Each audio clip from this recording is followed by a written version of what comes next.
प्रिय दोस्तों नमस्कार। ध्यान साधना में साधक का मन क्यों नहीं लगता, इस विषय पर सार्थक सकारात्मक चिंतन करते हैं। मौन, ध्यान साधना और एकांत साधना ही एक ऐसी अवस्था है जिसमें साधक आंतरिक अंतर्मुखी आत्म केंद्रित अवस्था में रहता है और जीता है। यानी कि साधक की पंच ज्ञान इंद्रियां आंतरिक अंतर्मुखी दिशाओं में सक्रिय होती है या आंतरिक अंतर्मुखी अवस्था में होती है। ध्यान की अवस्था में, मौन की अवस्था में, एकांत साधना की अवस्था में साधक पूर्ण रूप से मौन रहता है, आंतरिक आत्म केंद्रित जीवन जीता है। वह पंच कर्म इंद्रियों के माध्यम से दृष्टा बनता है, साक्षी बनता है, अकर्ता बनता है। यानी कि ध्यान अकर्ता बनने की, कुछ भी नहीं करने की, कुछ भी नहीं बनने की, मैं ये भी नहीं हूँ, मैं वो भी नहीं हूँ, मैंने ये भी नहीं किया, मैंने वो भी नहीं किया। यानी कि तमाम तरीके के अहंकार से मुक्त होकर शून्य की अवस्था की ओर बढ़ने की, मौन रहने की, मुक्त जीने की और मुक्ति की ओर बढ़ने की एक यात्रा है, जो व्यक्तिगत यात्रा है, एक अकेले साधक की यात्रा है और ध्यान भीतर की यात्रा है। इसीलिए घर, परिवार, समाज, संसार में, दैनिक व्यवहारिक जीवन में साधक बहिर्मुखी जीवन जीता है। उसकी ज्ञानेंद्रिया, कर्म इंद्रिया, देह, मन, वचन, कर्म के जरिए बाहरी बहिर्मुखी दिशाओं में सक्रिय रहता है।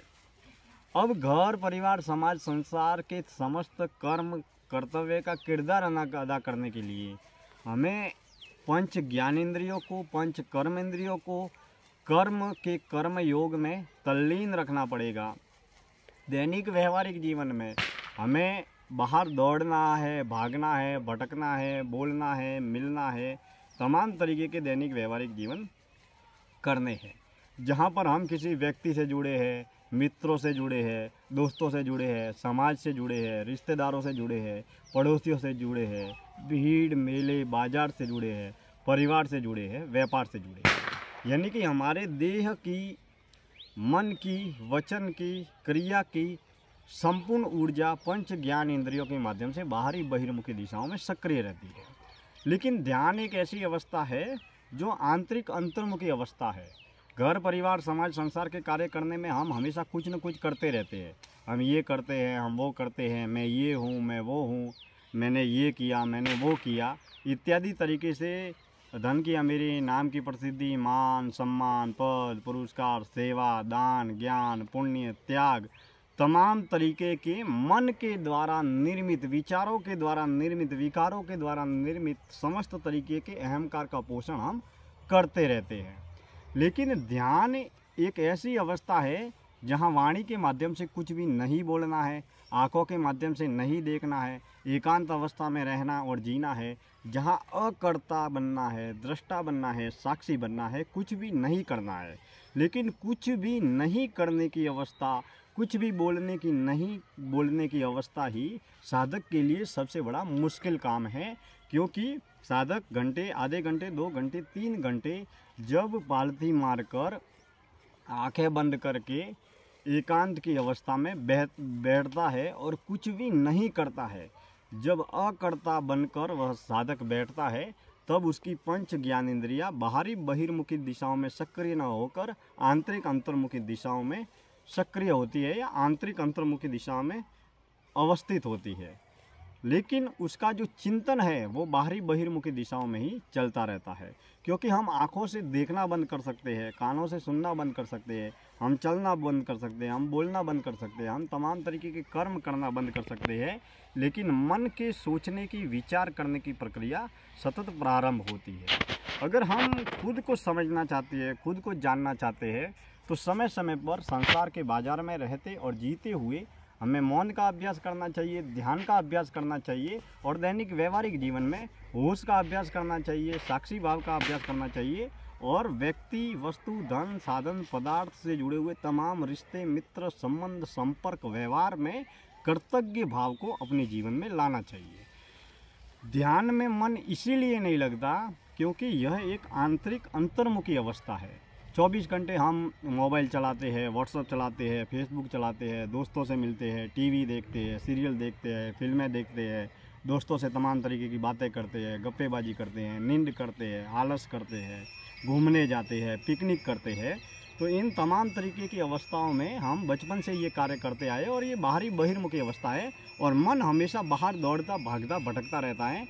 मन किसी एक विषय पर केंद्रित होना नहीं चाहता, मन अपने विचारों से मुक्त होना नहीं चाहता। इसीलिए मौन और ध्यान की अवस्था में हम अक्सर इस अवस्था में रहने और जीने में हमारा मन नहीं लगता है। लेकिन धीरे धीरे हम प्रयास करके, प्रयोग करके, नियमित निरंतर अभ्यास करके, मौन साधना का पालन करके, एकांत साधना का पालन करके, ध्यान साधना के जरिए हम अपने देह को, मन को और प्राण को जान सकते हैं। और देह, मन, प्राण से ही जीवन का निर्माण होता है। और जीवन के निर्माण को जानकर हम इस जीवन के रहस्य और चमत्कार को समझ सकते हैं। हम देश दुनिया भर के बारे में, दुनिया भर में हम भागे भटके, दुनिया भर की तमाम तरीके की खबरें, विचार, विकार इकट्ठे या एकत्रित करते रहते हैं। लेकिन जब हम स्वयं को जानने की यात्रा को प्रारंभ करते हैं तो भीतर उतरने की यात्रा का एक ही उपाय है, एकांत साधना, मौन साधना और ध्यान साधना और दैनिक व्यवहारिक जीवन में होश को साक्षी भाव के साथ में साधना।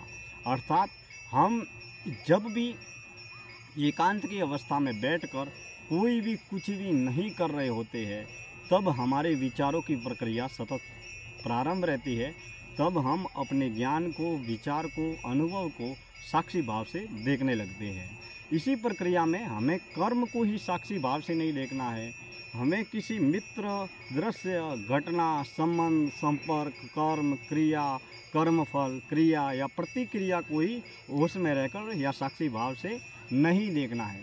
साधक जब मौन की, ध्यान की, भक्ति की साधना में गहराई में उतरता है, तब साधक को अपने विचारों को, अपने विकारों को, अपने ज्ञान को, अपनी बुद्धि को, अपने अनुभव को भी साक्षी भाव के साथ में ही देखना है। क्योंकि मौन की यात्रा, मुक्ति की यात्रा, मुक्त रहने और जीने की यात्रा वाणी, शब्द, ज्ञान और अनुभव से परे की यात्रा है। जो मौन की यात्रा है, मुक्ति की यात्रा है, जो शब्द, वाणी, विचार, ज्ञान, अनुभव से परे की यात्रा है।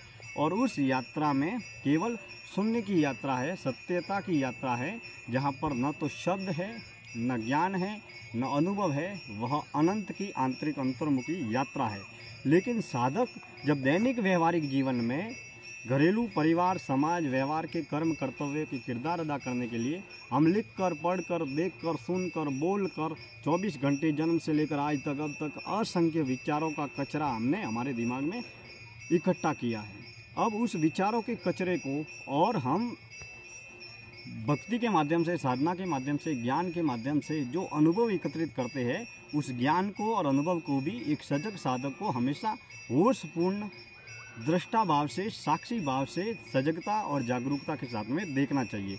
यानी कि किसी व्यक्ति को, देह को, कर्म को या कर्म फल को ही होश या साक्षी भाव से नहीं देखना है।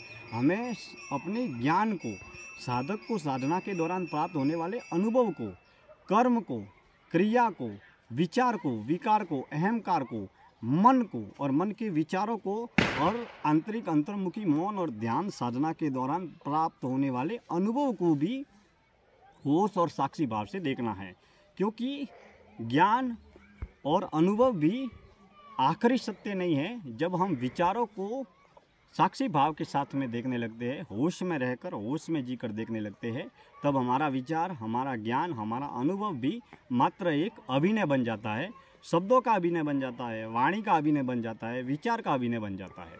हम अपने द्वारा पंच ज्ञान इंद्रियों के माध्यम से संग्रह किए हुए विचारों को वाणी के माध्यम से, शब्दों के माध्यम से दुनिया के सामने दोहराते हैं। उसके माध्यम से ज्ञानी, विद्वान या बुद्धिमान की उपमाएं पाते हैं। और ज्ञानी, विद्वान, बुद्धिमान की उपमाएं पाकर हम अमीरी, प्रसिद्धि, मान, सम्मान, पद, पुरस्कार भी जुटाते हैं। लेकिन इन तमाम प्रक्रियाओं का दैनिक व्यवहारिक जीवन में जन कल्याण के भाव से, आत्म कल्याण के भाव से इन तमाम क्रियाओं, प्रतिक्रियाओं को अपनाना परम आवश्यक है।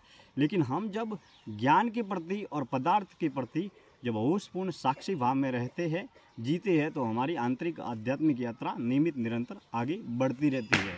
लेकिन आंतरिक आध्यात्मिक यात्रा के महत्वपूर्ण और मूल्यवान सूत्र है, वह है मौन रहना, ध्यान करना, और इसी के माध्यम से हम भीतर की गहराई में उतरते हैं और धीरे धीरे मन से मुक्त होकर हम शून्य की अवस्था को उपलब्ध होते हैं। जब ध्यान की गहराई में उतरते हैं तो शुरुआती दौर में मन में असंख्य विचार विकार का एक ज्वार भाटा छूटता है, लेकिन धीरे धीरे जब साधक प्रतिदिन नियमित निरंतर मौन की और ध्यान की आंतरिक यात्रा में डुबकियां लगाता है, तब वह धीरे धीरे मन से मुक्त होता है, विचारों से मुक्त होता है, और समय समय पर ध्यान में उसे कुछ विचार शून्यता की झलकियाँ भी प्राप्त होती है। यही यात्रा धीरे धीरे आगे बढ़ती है और साधक को आंतरिक आध्यात्मिक यात्रा की नित्य नई ऊंचाइयों की ओर लेकर जाती है। मित्रों, मैं दिनेश्वर माली आप सभी का तहे दिल से आभार व्यक्त करता हूँ।